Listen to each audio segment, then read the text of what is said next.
Hey everybody, it's John, and on today's John's Briefs, we're here with Mark Victor from Attorneys for Freedom again, and we got an interesting one I want to talk about today. I got a good interview with the victim on this particular video. Go watch the main one, and the big issue I want to talk about in this one, guys coming towards him with a mask over his face that he knows, and the verbal commands, he won't show him his face, and then he draws a firearm and points it at him. So let's talk with Mark about the legalities of pointing a firearm. Today's video is brought to us by the generosity of Firearms Legal Protection.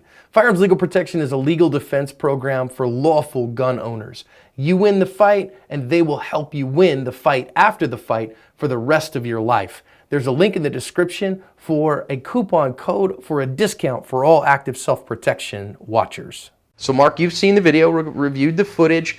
Of course, the interesting thing here is that the perp ended up being a 13-year-old kid, ended up being unarmed. And so I think some people might go, but wait a minute, was there objective, reasonable evidence of a deadly threat here to point a gun at somebody? So in an overall sense, what do you think of his actions? Well, I think that he pointed the gun at this guy under these circumstances. I think he's going to get a pass on that. Had he pulled the trigger, much harder call. Much harder call. Much harder call. You could even make the case that pointing the gun at him under these circumstances is problematic too, right? Because, I mean, all you got is a guy walks in the store, he's wearing a mask and he refuses to take it off. And pointing a gun isn't a nothing, right? Pointing a gun is a threat of deadly physical force. And under most circumstances, not all, but most, you don't get to do that unless you've got an imminent threat of death or serious physical injury. I also note on this video, it looked to me, maybe this is just a training point, you'll have a lot more to say about this than me, but looked to me like when the guy was pointing the firearm at him, he had his finger on the trigger, and that makes me a little nervous too. Yeah, we always say keep your finger off the trigger until you've made the conscious decision to fire, right? And yeah, because this could have been an accidental discharge pretty easily as well, so that made me a little bit nervous. But, you know, under the law, you're still threatening deadly force, whether you've got your finger on the trigger or not. Point a gun at somebody. You're pointing a gun at somebody, and you're supposed to have some justification, but, you know, it's the sufficient justification. But under these circumstances, and indeed, this guy didn't get charged, right? But do we know if he called the police? He did. He ended up calling the cops and holding that kid. So he went outside and then went to the store next door to warn that guy, found the kid in there cowering in that guy's store, basically took him into custody at that point and detained him, called 911, cops came and picked him up. Yeah, maybe this is a lawyering point, I don't know, but if this guy had called me, right, if we could sort of press pause after the bad guy runs out, and then he calls me and we've got some time and I can review the video and he says, Mark, should I call the police? I might have said, I think I just let it go. Wow, because you could maybe have some trouble yourself. I wouldn't risk it. And certainly, the kid he pointed a gun at's not going to call the cops. Well, you'd never know.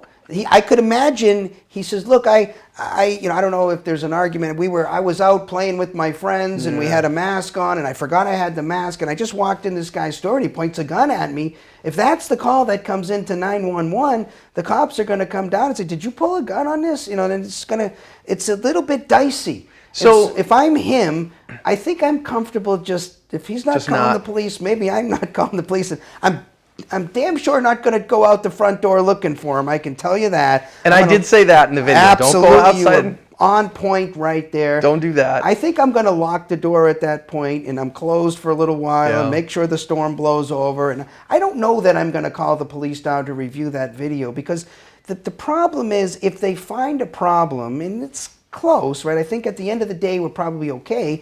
But it's close, and I could imagine, you know, if you could pitch this to 100 prosecutors, the number's not going to be zero in terms of the prosecutors that are going to want to prosecute this case. Yeah, so, you know, in his particular town, rough town in Connecticut, a lot of crime in the area. He said when the cops showed up, they reviewed the footage and they were like, yeah, whatever, dude, we're not going to give you a hard time about this. Be interesting to know if they submitted it to the prosecutor. Because, I don't think they did. Yeah, because see, this is sort of check one on the system, right? If the police, and this is supposed to be this way, right? Because if the police officers don't think there's a crime, they don't need to send it on. If they think there's a crime, they can send it on, and now we have another opportunity with the prosecutor looking at it. But sometimes if I get in early, I talk to the police and I say, hey, maybe you don't even need to send this to the prosecutor. And sometimes they say, well, we have to, and other times it's like, no, we don't think there's a problem here. So we don't know exactly what happened in this case, but you know, the argument could be made that all you got here You don't have any reason to think he's armed. Maybe he's got a scary mask, and he didn't. Maybe he says, "I didn't hear the guy. I had the mask on. I couldn't hear him say anything. I never heard him tell me take the mask off." I don't know. You could imagine other justifications. There could be some holiday, maybe some religious holiday, maybe it's close to Halloween, maybe they're having some kind of a party, maybe, I don't know. But to just say, all you really got, I mean, I could see a prosecutor saying, ladies and gentlemen, you don't get to pull a gun on somebody just because they're wearing a mask. So there's a challenge. Now, so maybe there's another idea from a tactical perspective here that we've talked about this on the Extra channel because of the speed of it, that there is a time to point a gun, but you can display a firearm without pointing it, and you do probably have some more protection when you're doing that in your own place of business than when you're out in public. Yeah, I think I like, and I don't know what happened here, but I think I like better, hey man, I got a gun, stop right there. Hey man, I got a gun, stop right there before I see this. Hey, low ready, something like that. It's not pointed directly at him. I like to see an escalation, to starting with a lower level of force, and then, because then we can say, look, he tried everything. He's not a yahoo. He didn't just go straight to pointing the gun at the guy with finger on the trigger just because he didn't take the mask off. Now, he doesn't know it's a 13-year-old kid, but you can imagine if the 13-year-old kid was to call the cops. I'm a 13-year-old kid. I'm playing with my friends. I wore a mask, and some bad man pointed a gun at me and threatened to kill me. The cops are going to come down and question this guy, pull that tape. I don't know how that's going to go. Yeah, and I think at the end of the day here, we expect the law to say, okay, so we want good people to do good things, and we recognize who the good guy is here. It's a guy who's just minding in his own business, in his own store. He's not trying to cause problems or anything like that. And so, thankfully he gets a little more benefit of the doubt. But we're expected to act in reasonable ways. Yeah, and you don't want to take that too far, right? Because just because you're a good guy doing what you think is the right thing, there's a limit, right? A prosecutor at some point is going to say, even though you thought you were doing the right thing, you used too much force too quickly. Now, I don't think that this necessarily is over the line. I think probably it's kind of straddling the line a little. It's close to the line, but my guess here, and it's hard to tell, right? Because every circumstance is completely different. We don't know exactly what he would say. We don't know exactly what the kid would say, or there might be some circumstances that could change the analysis either way. But I think that it's a close enough call that my thought would be if the police don't know about it, maybe it's better everybody goes their own way and we don't take a strict scrutiny look at this thing. So I will say I have a friend. How about this? Can I tell a quick I have a friend story? It's your channel, man. You tell whatever story you like. I have a friend who I know whose only time that he ever had a firearm on somebody was an incident that the police were not called on. Because no firearm was discharged, and the person that he had the firearm on scampered off to another direction and found better things to do with his life. And my friend just put his firearm away and never called that into the police because he didn't want to have any problems with how that might look in the he said, she said of it. And so I'm not saying that that's the right answer in your circumstance. You got to see that. Certainly if you discharge a firearm, you better be the first one on the phone with 911. In my opinion, because the cops in Arizona are on the way. Again, I'm going to give the it depends answer, right? Because there are certain circumstances, and we've had these circumstances in our office before.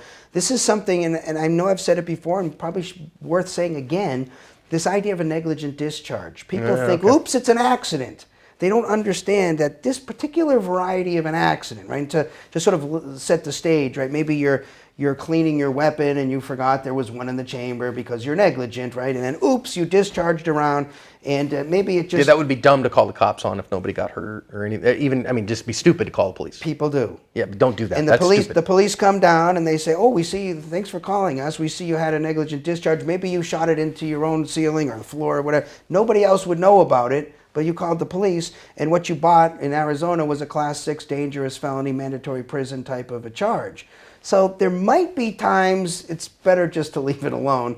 And so you have to make that decision. If nobody else knows about it, maybe you call a lawyer and we think it through carefully and we decide what the best course of action is. Because you have to remember, too, as much as our justice system does a great job, it's not foolproof. No. People get charged, people get convicted who are innocent. Yeah. And it does happen. And so maybe not everybody needs to know everything all the time.